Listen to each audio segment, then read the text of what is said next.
United People's Fellowship UPF ఆదివారపు ఆరాధనలు 2025 మార్చి 2వ తారీఖు నుండి ప్రభాత ఆరాధన ఉదయం 6 గంటల నుండి 9 గంటల వరకు, సాయంకాల ఆరాధన సాయంత్రం 6 గంటల నుండి రాత్రి 9 గంటల వరకు. స్థలం క్లాక్ టవర్ గార్డెన్ రెస్టారెంట్ పక్కన, సికింద్రాబాద్ YMCA హాల్ 3వ అంతస్తులో జరుగును. Also live on Facebook, Insta and YouTube. Zoom ID 9550504718, code 7777. Digital service ఉదయం 6 గంటలకు మరియు సాయంత్రం 6 గంటలకు రామ్నగర్ లోని UPF ఆలయమునందు జరుగును. వివరములకు 9550504718, 9030757571. ప్రేమతో మేము ఆహ్వానించువారు Joy Cherian, founder, president and senior pastor, United People's Fellowship UPF. అందరూ ఆహ్వానితులే.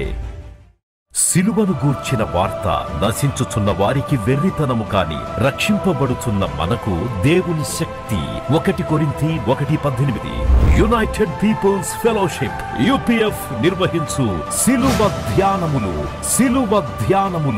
40 రోజులు ఉపవాస ప్రార్థనలు. తేదీలు 2025 మార్చి 10వ తారీఖు నుంచి ఏప్రిల్ 18వ తారీఖు వరకు. సమయం ఉదయం 4 గంటల నుంచి ఉదయం 7 గంటల వరకు. స్థలం centenary Baptist church, clock tower దగ్గర, సికింద్రాబాద్. ఈస్టర్ ఆరాధన 2025 ఏప్రిల్ 20వ తారీఖు ఉదయం 6 గంటలకు మరియు సాయంత్రం 6 గంటలకు సికింద్రాబాద్ YMCA హాల్ 3వ అంతస్తులో జరుగును. యూట్యూబ్, ఫేస్బుక్ మరియు జూమ్ ప్రత్యక్ష ప్రసారం ద్వారా పాల్గొనవచ్చును. Zoom meeting ID 9550504718, passcode 7777. వివరములకు 9550504718, 9030757571. గమనిక, రామ్నగర్ ఈ సేవ నుంచి సెంటినరీ బాప్టిస్ట్ చర్చ్ వరకు బస్సు సౌకర్యం కలదు. ఆహ్వానించువారు ప్రభువు దాసురాలు జాయ్ చెరియన్ గారు, సీనియర్ పాస్టర్, UPF హైదరాబాద్. ఆయన తరతరముల నుండి మాకు నివాస స్థలం అని మోషే, దైవజనుడైన మోషే ప్రార్థనలో మనం చూస్తాం. 90వ కీర్తన మరి 1వ వచనంలో, ప్రభువా తరతరముల నుండి మాకు నీవు నివాస స్థలం. You are our dwelling place from time immemorial. ఎప్పటి నుండో అంటే తరతరముల నుండి మాకు నివాస స్థలము నీవే. అంటే మేము ఇంకా మిమ్మల్ని వదిలి ఎక్కడ వెళ్తాం? దేవుని వదిలి మనం ఎక్కడ వెళ్ళగలం? ఆయన నీకు కష్టం వచ్చినప్పుడు వెంటనే ఆయన నివాసంలోకి వచ్చేస్తున్నావు కదా, ఆయనను ఆశ్రయిస్తున్నావు కదా. ఒక మాట, యెహోవా నామము బలమైన దుర్గము, నీతిమంతులు అందులోకి పరిగెత్తి సురక్షితంగా, అంటే డ్వెల్లింగ్ ప్లేస్ అన్నమాట. ఆయన తరతరముల నుండి అలాగో నివాస స్థలముగా ఉన్నాడు. ఆయన మారని దేవుడు, మార్పు లేని దేవుడు. మన పితరులకు కృప చూపినట్లే మనకు కూడా కృప చూపుతాడు. మన పితరులతో చేసిన నిబంధనను ఆయన జ్ఞాపకం చేసుకొని, మన పితరులు దేవుని నమ్ముకున్నారు, అనుసరించినారు కాబట్టి వారిని బట్టి మనల్ని కూడా దీవించే దేవుడు అని, తరతరములు కృప చూపే దేవుడు. ఆయన నీతి పిల్ల తరానికి ఉంటుందని, తరతరములకు దేవుడు మనకు నివాస స్థలం అని నామము. యెషయా 59. కొన్నిసార్లు మనం దేవునిలో ఉంటాం, మన బిడ్డల గురించి చింత ఉంటుంది. ఆ చింత ఉండకూడదని దేవుడు అంటున్నాడు అన్నమాట. God said, don't worry about your children, just pray and leave it. Leave all your burden, leave your care upon me, I care for you. నీ చింతలన్నీ నా మీద వేయి, నేను నిన్ను గురించి ఏం చేస్తున్నాను? చింతిస్తున్నాను. కానీ మనం చింతిస్తూ ఉంటాం, అయ్యో మా పిల్లలు ఎట్లయితారు, మా పిల్లలు ఏమవుతారు. ఆయన తరతరములకు దేవుడు అని ఎందుకు మర్చిపోదాం? ఆయన యుగములకు దేవుడు. నువ్వు నమ్ముకున్నావు, నీతో పాటు అది అంతం కాదు. నీ విశ్వాసం, నీ యొక్క నమ్మకం నీతో అది ముగించదన్నమాట. Death is not an end for his grace. ఆయన కృప నీ తర్వాత నీ బిడ్డలకు ఉంటుంది. ఆయన కనికరం నీ తర్వాత నీ పిల్ల తరానికి ఉంటుంది. నువ్వు చేసిన ప్రార్థనలు నీతోనే సమాప్తం కాదు. నువ్వు చేసిన ప్రార్థనలు నీ బిడ్డలకు కూడా వర్తిస్తుంది. అందుకే నీవు విశ్వాసం కలిగి ఉండాలి. అయ్యో నేనైతే నమ్ముకున్నా, నేనైతే సేవిస్తున్నా, నా పిల్లలు ఏమవుతారు? ఏం గారు, ఎక్కడ పోతారు వాళ్ళు? గిరి గీసి కాళ్లకు ఏం చేస్తాడు ఆయన? గోలిసేసి పట్టి లాగుతాడు, ముక్కుకు మరి కళ్ళ వేస్తాడు. ఆయన తెలుసు అన్నమాట ఏ విధంగా నీ బిడ్డలను సరైన మార్గంలో తేవడానికి. ఆయన నమ్మకమైన దేవుడు. ఆయన ఎప్పుడు వదిలిపెట్టాడు అన్నమాట. నిన్ను విడువను, నిన్ను ఎడబాయనంటే అర్థం ఏంటి? నిన్ను మాత్రం కాదు, నీ సంతానాన్ని కూడా ఆయన వదిలిపెట్టాడు. వేసేస్తాడు, శిక్షించైనా కానీ తన మార్గంలోకి ముక్కు గాలం వేసి పట్టేస్తాడు, నడిపిస్తాడు. కాబట్టి ఆయన అంత గొప్ప దేవుడు అన్నమాట. నేను ఎప్పుడు నాకు చాలా ఆశ్చర్యం అవుతుంది. ఎందుకంటే చూడండి, తాత ముత్తాతలు దేవుని బిడ్డలు, దేవుని నమ్ముకున్నారు. తర్వాత ఆ యొక్క దేవుని భయము, దేవుని భక్తి, దేవుని మాటలు, సత్ప్రవర్తన, ఏ విధంగా పిల్ల తరానికి వస్తుంది. చిన్నతనంలో మా అమ్మ అరటి చెట్లు మాకు కొద్దిగా పెరట్లో ఎక్కడ స్థలం ఉన్నా అమ్మ ఏదన్నా ఒకటి పెట్టేదన్నమాట. అరటి చెట్లు చాలా ఉండేది మా ఇంట్లో. అరటి చెట్టు ఒకటే గెల వస్తుంది. గెల రాగానే ఏం చేస్తాడంటే గెల కోసుకొని ఆ అరటి చెట్టు మొత్తం భూమట్టసానికి ఇట్లా కట్ చేసేస్తారన్నమాట. నేను చిన్నప్పుడే గమనించేది, అది నేల మట్టుకు కట్ చేసేసిన ఒక 5-6 నెలలు అయిన తర్వాత ఎక్కడో ఒకటి చిన్న మొక్క ఇట్లా షార్ప్గా బలంగా భూమి నుండి వస్తుంది అన్నమాట. తర్వాత చూసి ఇంకొక దగ్గర ఉంటుంది. దాని అర్థం ఏంటంటే ఆ అరటి చెట్టు వేరు ఏమైంది, చిగురించింది అన్నమాట. చప్పట్లు కొట్టి దేవుని స్తుతించండి. ఆ వేరులో ఏమి ప్రవహించింది, జీవం. అలాగే ఆయన తరతరములకు దేవుడు అన్నమాట. నీవి లోకం నుండి గతించిపోతావు, కానీ నీతిమంతుని వేరు ఏమవుతుంది, చిగురిస్తుంది. అర్థమైతే హల్లెలూయా గట్టిగా చెప్పండి. అందుకే యెషయా 59:21 ఒక వాగ్దానం ఉన్నది చూడండి. దేవుడు చేసే నిబంధన యెషయా 59:21, నేను వారితో చేయు నిబంధన ఇది, నీ మీదనున్న నా ఆత్మయు నేను నీ నోట నుంచిన మాటలను నీ నోట నుండి, నీ పిల్లల నోట నుండి, నీ పిల్లల పిల్లల నోట నుండి ఈ కాలం మొదలుకొని ఎల్లప్పుడూ తొలగిపోవు అని యెహోవా సెలవిస్తున్నాడు. చప్పట్లు కొట్టి దేవుని స్తుతిద్దాం. ఎంత గొప్ప దేవుడు అండి. నాకు ఇంకా జ్ఞాపకం ఉందండి, మా తాతగారు, మా నాన్నగారి తండ్రి గారు 102 years ఉండే. చిన్నప్పుడు మా కేరళ తీసుకుపోయేది. ప్రతి సంవత్సరం వెకేషన్ కాగానే సమ్మర్ హాలిడేస్లో మేము అందరం కేరళ పోయేది. అప్పుడు మా తాతగారిని చూసేదాన్ని. అంత పచ్చిగా కదా, కేరళ అంటే చాలా పచ్చదనం, అంత కొండ మీద ఉండే ఇల్లు. ఆ ఇంటి బయట ఒక ఈజీ చైర్లో ఈ తాతగారు కూర్చొని, అంటే ఏది మాట్లాడినా ప్రతిధ్వనిస్తుంది అన్నమాట ఎక్కువ. ఎందుకంటే అన్ని కొండ ప్రదేశం కదా, ఈ కొండ నుండి కూతేస్తే ఇంకో కొండకు వినపడుతుంది, అక్కడ నుండి వాళ్ళు మాట్లాడేది మనకు వినపడుతుంది. ఈ తాతగారు 102 సంవత్సరాలు వయసు వరకు బ్రతికినాడు, దీర్ఘాయుస్సు, చాలా నీతిమంతుడు అనమాట. ఆయన ఈ ఈసీ చైర్లో కూర్చొని పొద్దున్నే ఉదయం ప్రభాతంలో గట్టిగా ప్రార్థన చేసేది. అక్కడంతా రీసౌండ్ అయ్యేది అనమాట ఆ ప్రదేశం అంతా. అప్పుడే వాళ్ళందరూ తెలుసుకునేది, ఆ భక్తుడు లేచినాడు, ప్రార్థన చేస్తున్నాడు. తర్వాత ఏం చేసేది, వాగ్దానాలన్నీ గట్టిగా వల్లించేది అనమాట, అది ప్రతిధ్వనించేది.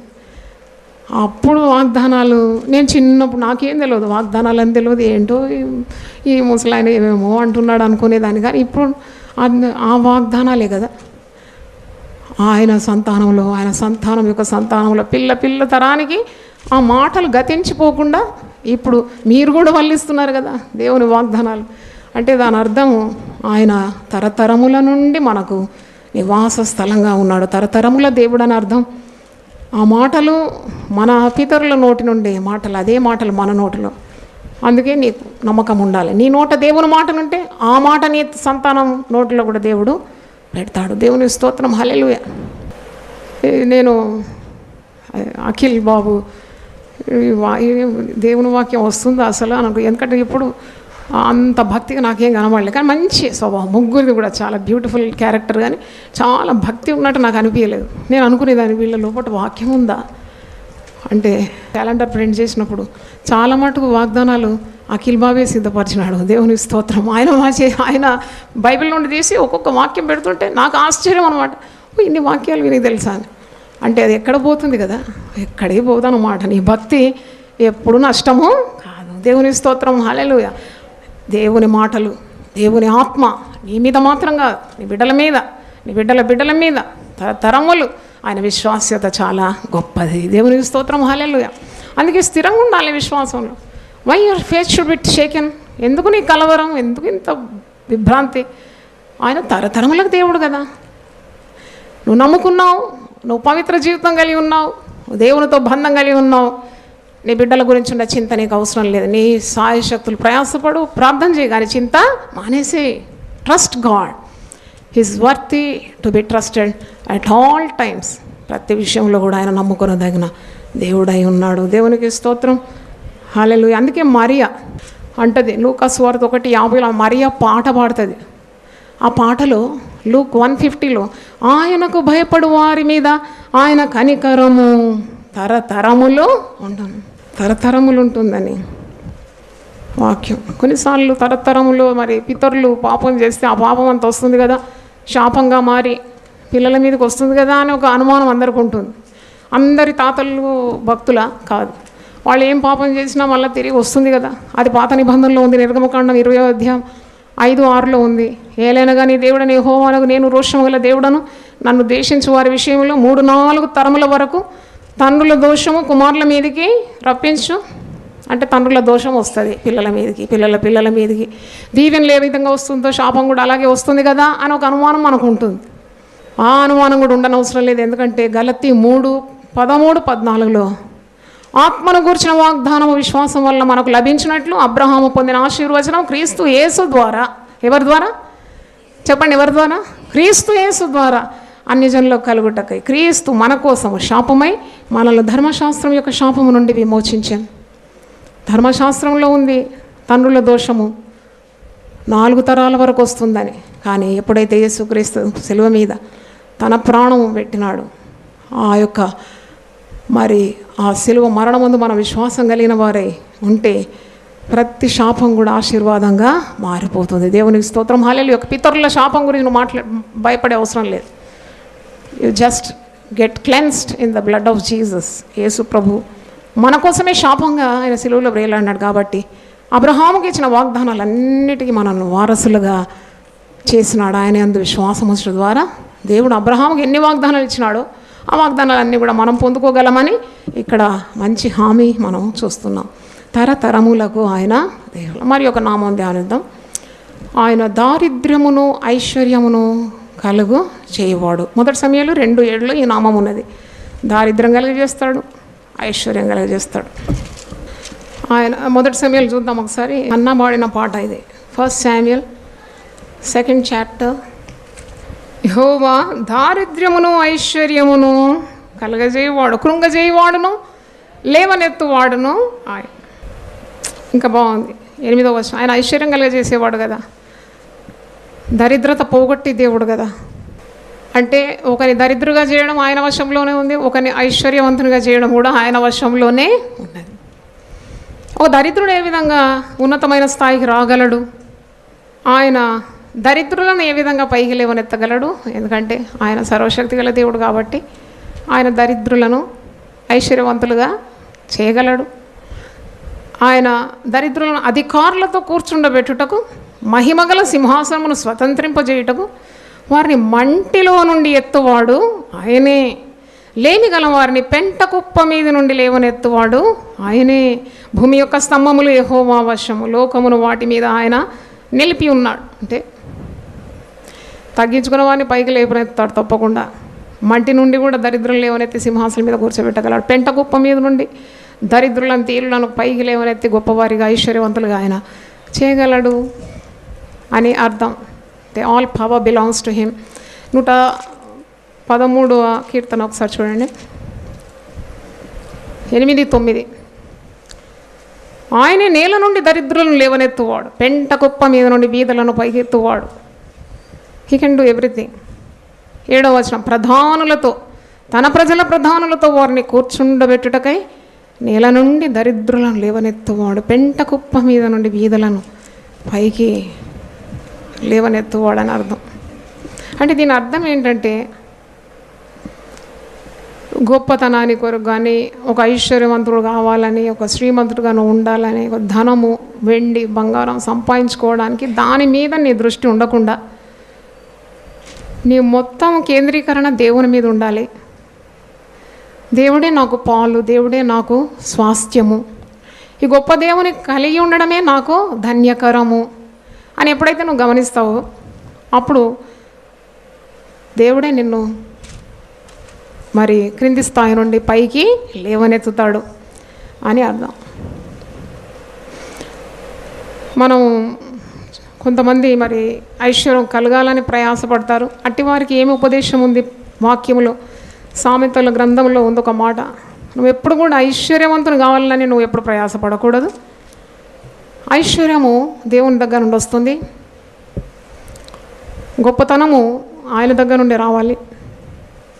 ఆయనే ఒకరిని హెచ్చిస్తాడు, ఒకరిని తగ్గిస్తాడు. కృంగజేయవాడు ఆయనే, లేవనెత్తువాడు కూడా ఆయనే. అందుకే ఆయనకే ప్రార్థన చేయాలని అర్థం, ఆయనకు మొర పెట్టుకోవాలని అర్థం. సామెతలు 23లో మీరు చూస్తారు 4వ వచనం, ఐశ్వర్యము పొంద ప్రయాసపడకము, నీకు అట్టి అభిప్రాయం కలిగినను దాన్ని విడిచిపెట్టము. నీవు దాని మీద దృష్టి నిలిపిన తోడనే అది లేకపోవును, నిశ్చయముగా అది రెక్కలు ధరించి ఎగిరిపోను. పక్షిరాజు ఆకాశమునకు ఎగిరిపోనట్లు అది ఎగిరిపోను. అంటే ధనం మీద కాదు కదా మన దృష్టి, దేవుడు ఉండాలి. ఆయన దారిద్ర్యం కలుగజేసేవాడు ఆయన, ఐశ్వర్యం కలుగజేసేవాడు ఆయనే. మనము దేవునిలో ఉండాలి, మన నమ్మకము వర్ధిల్ల చేసేవాడు దేవుడు అని ఆయన ఇచ్చిన పని చేస్తూ ఉండాలి, అంతే. That is your goal. కనుక చాలామంది ఏం చేస్తారు, దేవుడు పిలిచిన పిలుపు మధ్యలో వదిలిపెట్టేసి ఈ గొప్పతనం వెంబడి, డబ్బు వెంబడి, దాని మీద ఆశ పెట్టుకొని ఎంతమంది చుక్కలు రాలినట్టు ఎంత పెద్ద పై స్థానం నుండి పడిపోయిన వాళ్ళు మనకు తెలుసు కదా, మోసంలో పడిపోయినారు, కీడులో పడిపోయినారు. కాబట్టి అలా ఉండకూడదు. దేవుడు నీకు ఇచ్చిన కుటుంబంలో కూడా అదే పద్ధతి ఉండాలి. పక్కమానికి అది ఉంది నాకు లేదు అనే చింత నీకు ఉండదు. పక్కమానికి లేనివి ఎన్నో నీకున్నాయి, అవి గుర్తుపెట్టుకోవాలి. కానీ వానికి టీవీ ఉంది నాకు లేదు, అని కారు ఉంది నాకు లేదు. అట్లయితే కొంతమంది పిల్లలు లేరు, నీకు పిల్లల్ని ఇచ్చినాడు కదా దేవుడు. కొంతమంది కాళ్ళు లేవు, నీకు కాళ్ళు ఉన్నాయి కదా కదా. కొంతమంది చనిపోయినారు, నీకు జీవం ఉంది కదా. అంటే అలాగూ దేవుని ఆశీర్వాదాలు లెక్కబెట్టి దేవుని స్తుతించాలి, కానీ లేని వాటి కొరకు ప్రాకులాడడం దేవుని చిత్తము కాదు. సంతుష్టి సహితమైన దైవభక్తి గొప్ప లాభసాధకం అంట. మనం ఈ లోకంలోనికి ఏమి తేలేదు, ఏమి కూడా తీసుకొని పోలేము. అందుకే అన్న వస్త్రములు కలిగిన వారి దేవుడు ఇచ్చిన దాంతో తృప్తి కలిగి దేవుని భయం కలిగి ఉండడమే దేవుని చిత్తమై ఉన్నది. నువ్వు ఐశ్వర్యం కొరకు ప్రాకులాడితే నీకు దొరకదంటున్నాడు ఇక్కడ. దానికి రెక్కలు వస్తాయంట. నువ్వు దేని మీద అయితే గురి పెడతావో దానికి రెక్కలు వచ్చేస్తుందంట, వచ్చి నీ యొద్ద నుండి అది ఎగిరిపోతుందను, నీకు దొరకదు. అటు దేవుడు పోగొట్టుకుంటావు, ఇటు ధనాన్ని పోగొట్టుకుంటావు, ఏమీ లేకుండా ఉంటావు. కాబట్టి మొదట దేవుని రాజ్యం నీతిని వెతుకు, అటు పిమ్మట నీకు కావలసినవన్నీ కూడా ఎవరిస్తారు? దేవుడే ఇస్తాడు. హోటల్లో పోయి ఒక ప్లేట్ ఉప్మా ఆర్డర్ చేస్తావు, ఉప్మా వెంబడి ఏమి ఇస్తున్నాడు? చట్నీ. ఉప్మాకు డబ్బు కడుతున్నావు, చట్నీకి కూడా డబ్బు కడుతున్నావు? లేదు. ఆటోమేటిక్ అనమాట. అంటే నువ్వు when you order upma, automatically ఏ విధంగా నీకు చట్నీ వస్తుందో అలాగే నువ్వు దేవుని పట్టుకుంటే దేవునికి ఉన్నవన్నీ కూడా నీవే అయిపోతుంది. దేవునికి స్తోత్రం, hallelujah. That is the meaning of seeking God. దేవుని పట్టుకు, ఆయన నీకే కొదువ చేయడు. 3 యోహాను 1:2, ప్రియుడా నీ ఆత్మ వర్ధిల్లుచున్న ప్రకారం నువ్వు అన్ని విషయంలో వర్ధిల్లుచు సౌఖ్యంగా ఉండవలనని ప్రార్థించున్నాను. దేవుడు తన బిడ్డలకు ఇవ్వకుండా మరెవరికి ఇస్తాడు? మనం దేవుని బిడ్డలమైతే దేవుని వారసులమై ఉన్నాం కదా కదా. పిల్లలకి ఉంటుంది అధికారం పొందుకోవడానికి, అడిగి పొందుకోవడానికి. కాబట్టి నీకు ఏదైనా అవసరం ఉంటే దేవుని అడుగు పొందుకో, కానీ దాని గురించి వ్యాకుల పడే అవసరము లేదు. దేవుడు మరి దీన స్థితి నుండి పైకి లేవనెత్తగలడు నేను. ఒకవేళ ఇప్పుడు అప్పుల బాధలో ఉన్నాము, రుణ బాధలు ఉన్నారు, నీకు సరైన రాబడి లేదు, పిల్లలతో కుటుంబంతో ప్రయాసపడుతుంటే దేవుణ్ణి అడగాలి. God can do wonders.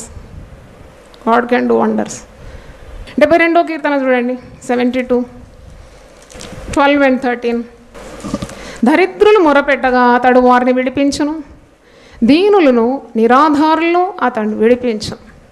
నిరుపేదల యందును బీదల యందును అతడు కనికరించును, బీదల ప్రాణములను అతడు రక్షించును. హల్లెలూయా. గట్టిగా చెప్తారా? దరిద్రులు మొరపెడతారు కదా, మొరపెడతారు. ఆహారం లేదు, పిల్లలకి ఇవ్వడానికి లేదు, వస్త్రాలు లేదు, మరి ఖర్చులకు డబ్బులు లేకుండా మొరపెట్టాలన్నమాట. ఇక్కడ వాక్యంలో ఉన్నది దరిద్రులు, దీనులు, నిరాధారులు దేవునికి మొరపెట్టి విడుదల పొందుతారు. బీదల ప్రాణమును దేవుడే రక్షిస్తాడు. 102వ కీర్తన 17వ వచనం చూడండి. ఆయన దిక్కులేని దరిద్రుల ప్రార్థన నిరాకరింపక వారి ప్రార్థన వైపు తిరిగి ఉన్నాడు. చప్పట్లు కొట్టి దేవునిస్తుంది. దిక్కులేని దరిద్రుల ప్రార్థన నో అనడంట, ఆయన నిరాకరించడంట. దేవుడు వారి ప్రార్థన వైపు తిరిగి వారిని విడిపిస్తాడు అని అర్థం. అందుకే దారిద్ర్యం ఐశ్వర్యం కలగజేయి దేవుడు ఆయనే. మొదట ఆయననే వెతకాలి. ఆయనే నీకు ధనం ఇస్తాడు, ఐశ్వర్యం ఇస్తాడు, భూమియు దాని సంపూర్ణతయు, లోకమును దాని నివాసులు యెహోవాయే. ఆయన సముద్రముల మీద దానికి పునాది వేసిన, ప్రవాహ జలముల మీద దాన్ని స్థిరపరచను. అంటే అసాధ్యమైన కార్యాలు చేస్తాడు నీ జీవితంలో. సముద్ర తరంగముల మీద ఎవరు పునాది వేస్తారు? మానవునికి అసాధ్యం అది. He will do the impossible task for you. కనుక యెహోవా యందు భయభక్తులు కలిగి ఉంటే వినయమునకు ప్రతిఫలము, ఐశ్వర్యము, ఘనత, జీవము దానివల్లే కలుగుతుందని సామెతలు 22:4 ఉంది. నువ్వు ఐశ్వర్యం వెంబడ ప్రాకులాడే అవసరం లేదు. దేవుని వల్లనే నీకు ఐశ్వర్యమైన, ఘనత అయినా, జీవమైన కలుగుతుంది అని వాక్యంలో మనం నేర్చుకుంటున్నాం. నా అనుభవంలో అంటే సేవలో చాలా అనుభవాలు దేవుడు ఇచ్చినాడు. మొట్టమొదటి వాల్యూమ్ యూపీఎఫ్లో దేవుడు చేసిన అద్భుతాలని 364 సాక్ష్యాలతో ఒక పుస్తకం బయటికి తీసినామంటే దేవుడు చేసిన అద్భుతాలు ఇక్కడ. ఆ అద్భుతాల్లో ఒక అద్భుతం నాకు ఇప్పుడు జ్ఞాపకం వస్తుంది. ఏంటంటే ఒక వడ్రంగి పనిచేసేవాడు, 3-4 పిల్లలు, భార్య బిడ్డలు. ఆయనకు పని చేయడానికి వీలు దొరకడం లేదని అప్పులు తీసినాడు. అప్పులన్నీ కట్టుకుంటే ఇంట్లో ఏమి లేదన్నమాట, పస్తుపడి ఉన్నాడు. ఎవరు అన్నారంట, మీరు ఈ ఆలయంకి వచ్చి ప్రార్థన చేసుకోండి బాగైపోతారని. హిందువులు అనమాట, అన్యులు. ఇక్కడికి వచ్చినారు. ఆ కార్పెంటరు, భార్య, ఆ బిడ్డలందరూ వచ్చి ఇక్కడ కూర్చున్నారు. నేను ఇక్కడే ఉన్నాను. అప్పుడు ఇంతకుముందు వెనక భాగంలోనే ఉండేదాన్ని. ఎవరు గుడిలో ఏడుస్తున్నారంటే వచ్చినాను. వస్తే బాగా ఏడుస్తూ ఉన్నారు. నేను ఎందుకు ఏడుస్తున్నావు అంటే, అమ్మ దరిద్రత, అమ్మ దరిద్రత, పైసా లేదు చేతిలో, మిత్తి కట్టి మేము చచ్చిపోతున్నామమ్మా. ఇప్పుడు నా జేబులో ఒక్క పైసా లేదమ్మా, ఒక్క పైసా. మెడికల్ షాప్ పోయినాను, విషం కొనుక్కొని మేము అందరం చచ్చిపోతారు. విషం కొనడానికి కూడా డబ్బు లేదంట. విషం కొనడానికి డబ్బు లేదంట. విషం కొరకు పోతే డబ్బు లేదమ్మా, లేకపోతే చచ్చిపోయేది ఇప్పుడు మేము అందరం 6. అటువంటి పరిస్థితుల్లో విషం కొనడానికి కూడా డబ్బు లేదని ఇక్కడికి వచ్చినాడు. నేను యేసు పేరట ప్రార్థన చేసినాను. ఎందుకంటే యేసు శ్రీమంతుడు కదా, ఆయన ఐశ్వర్యం కలిగజేసే దేవుడు కదా. నూనె రాసి ప్రార్థన చేసి వారికి మంచిగా భోజనం పెట్టి, నేను ఎప్పుడు ఉట్టి ప్రార్థన చేయను, తప్పకుండా ప్రార్థనతో కొద్దిగా పని కూడా చేస్తాను. దేవుడు నాకు దీవెన ఏదున్నా దాంట్లో కొద్దిగా తప్పకుండా చేస్తాను. ఎందుకంటే నాకు తెలుసు అదే ఫలిస్తుందని. నేనేం చేసినా, నువ్వు ఒక 1000 రూపాయలు ఇచ్చి, నువ్వు ఏం కావాలన్నా, నీకు బియ్యం లేదంటున్నావు కదా, సరుకులు లేవన్నావు కదా, ఈ 1000 రూపాయలకి ఏముందో అన్నీ కొనుక్కొనిరా, నేను ప్రార్థన చేసి నీకు ఇస్తాను. ఇక మీద నీకు ఏది కొదువ ఉండదు. అది నా విశ్వాసం, ఎందుకంటే నేను దేవుళ్ళని నమ్ముతున్నాను కాబట్టి. వెళ్ళినాడు. భార్య, 4 పిల్లలు, ఆ సరుకులు, సామాన్లు అన్నీ తీసుకొచ్చినారు. ఇక్కడ నూనె ఏమొస్తుందండి, 1000 రూపాయలకు కొన్ని వచ్చినాయి సామాన్లు. బియ్యం వచ్చింది, నూనె, పప్పు, కారం పొడి, ఇలాంటివన్నీ కొనుక్కున్నాడు. నేను దాని మీద చేతులుంచి ప్రార్థన చేసి వారికి భోజనం ఇక్కడే ఏర్పాటు చేసినాను. ఎందుకంటే ఆ పూటకు వారికి లేదు కాబట్టి భోజనం ఏర్పాటు చేసి తినిపించి కడుపు నిండా నూనె పెట్టి ప్రార్థన చేసి ఈ సరుకులన్నీ ఇచ్చి, ఎందుకంటే మన ప్రేమ క్రియాపూర్వకంగా ఉండాలి కదా. క్రియలు లేని విశ్వాసం మృతం వ్యర్థం అది. కాబట్టి క్రియలతోనే చేసిన పని సేవ. కానీ అద్భుతం జరుగుతుంది తప్పకుండా. చాలామంది సాక్ష్యాలు చెప్తారు అలా. వాళ్ళు అది తీసుకొని పోయినారు. తర్వాత ఆయన గుడికి రావడం, క్రమంగా వారు బాప్తీసం తీసుకోవడం, విశ్వాస కుటుంబంగా మారిపోయింది. ఉన్న అలవాట్లు అన్నీ పోయినాయి. దేవుడు మంచి పనులు అప్పగించినాడు. ఒక 2-3 ఇయర్స్లో ఎంత బిల్డప్ అయిపోయినాడంటే, ఆయన చేతి కింద 20 మంది అంట. ఎంతగా దేవుడు ఆశీర్వదించినాడో చెప్పలేం. అమ్మ 20 మంది నా చేతి కింద పనిచేస్తున్నారు ఇప్పుడు అంటే నేను ఆశ్చర్యపోయినాను. ఇప్పుడు దూరంలో ఇక్కడ ఉన్నారు, అంత దేవుని బిడ్డలుగా ఉన్నారు. అంటే ఎక్కడి నుండి దేవుడు ఎక్కడికి తీసుకొని వచ్చినాడు కదా, అది ఆ కార్యం చేసింది ఎవరు? దేవుడే కదా, దేవుడే. అందుకే ఆయన దారిద్ర్యం కలుగజేస్తాడు, ఐశ్వర్యం కూడా కలుగజేయడం ఆయన వశంలో ఉన్నది. ఆయన ఐశ్వర్యవంతుడు. క్రీస్తు యేసునందు మహిమలో మీ ప్రతి అవసరం తీరుస్తాడు. నా దేవుడు తన ఐశ్వర్యము చొప్పున, అంటే according to his treasures. Who can measure his treasure? ఆయన ఐశ్వర్యం ఎంతనో కొలవడానికి మనకు వీలు కాదు. ఎంత గొప్పోడు దేవుడు అంటే ఏం జవాబిస్తావు? దేవుడు ఎంత గొప్పోడు? టాటా, బిర్లా, అంబానీ ఇంత గొప్పోళ్ళని వాళ్ళకి ఇంత ఉంది అని అన్ని పేపర్లో వేస్తారు. కొన్ని లక్షల కోట్లు ఉండొచ్చు. కానీ నా దేవునికి ఎంత ఉందంటే ఏం జవాబిస్తావు? ఏం జవాబు? ఆయనకి ఎంత ఉందో ఎవరు కొలవలేదు. ఆయన చేసిన నక్షత్రాలనే ఇంతవరకు లెక్క పెట్టలేదు ఎవరు. ఆయన చేసిన నక్షత్రాల సంఖ్య ఇంతవరకు ఏ శాస్త్రజ్ఞుడు ఎన్ని ఉన్నాయో కనుక్కోలేదు. ఎందుకంటే అంతగా ఉంది. ఒక్కొక్క నక్షత్రం భూమి కంటే, భూమి సైజ్ కంటే ఎన్నో రెట్లు పెద్దదాడు. అలాగూ ఎంతగా దేవుడు అంతరిక్షాన్ని కట్టిన దేవుడు నిన్ను నన్ను కూడా ఏం చేస్తాడు? కడతాడు. దేవుని స్తోత్రం, హల్లెలూయా. కాబట్టి గొప్ప దేవుళ్ళ విశ్వాసం ఉండాలి, కానీ విశ్వాసాన్ని వదిలిపెట్టదు. పౌలు భక్తుడు ఏమంటాడు, ఇదిగో మంచి పోరాటం పోరాడినాను, నా విశ్వాసం ఏం చేసినాను కాపాడు. దేవుని స్తోత్రం, హల్లెలూయా. కాబట్టి జీవితంలో ఒడిదొడుకులు వచ్చినప్పుడు వెంటనే దేవుడు ఏం చేసాడు, ఇది చేస్తాడా అది చేస్తాడా అనకుండా నువ్వు ఏ పాటివాడు, దుమ్ముదోళ్ళతో సమానుడు కదా. గొప్ప దేవుని ఆశ్రయించాలి, ఈ భారం అంతా దేవుని మీద వదిలిపెట్టాలి, చింత మానాలి, దేవుని ఏం చేయాలి, హత్తుకోవాలి. దేవుని స్తోత్రం, హల్లెలూయా. తరతరములకు మాకు నివాస స్థలము, దారిద్ర్యమును ఐశ్వర్యమును కలుగజేయవాడు. ప్రార్థన చేస్తున్నాను. ప్రభువా నీ పరిశుద్ధ నామమునకు స్తోత్రం. గొప్ప దేవ, ఈరోజు చక్కటి నామములు మేము ధ్యానించడానికి మీరు కృప చూపినారు. దావీదు దేవుడవని, ప్రభువా యుగ యుగములకు దేవుడవని, తరతరములకు దేవుడవని, మరి దారిద్ర్యమును ఐశ్వర్యమును కలుగజేయ దేవుడవని మేము ధ్యానించి ఉన్నాము. ఈ నామముల ద్వారా ప్రతి ఒక్కరితో మీరు మాట్లాడినందుకు వందనాలు చెల్లిస్తున్నాను. దేవుని వాక్యం విన్న వారిని, వారి కుటుంబాలను కూడా మీరు నిండుగా ఆశీర్వదించమని ప్రార్థిస్తున్నాం. ప్రభా నీ నామము ఎంతో గొప్పది ప్రభు. ఆ నామములు మేము ధ్యానిస్తున్నప్పుడు మాకు ఎంత శక్తి అనుభవం అవుతుందని మా భయము పటాపంచలైపోతుంది, మా గొప్ప ధైర్యము నీ నామముల ద్వారా విడుదలవుతుంది కనుక వందనాలు చెల్లిస్తున్నాను. నీ ఘనత మహిమ నీకే ఆరోపిస్తున్నాం.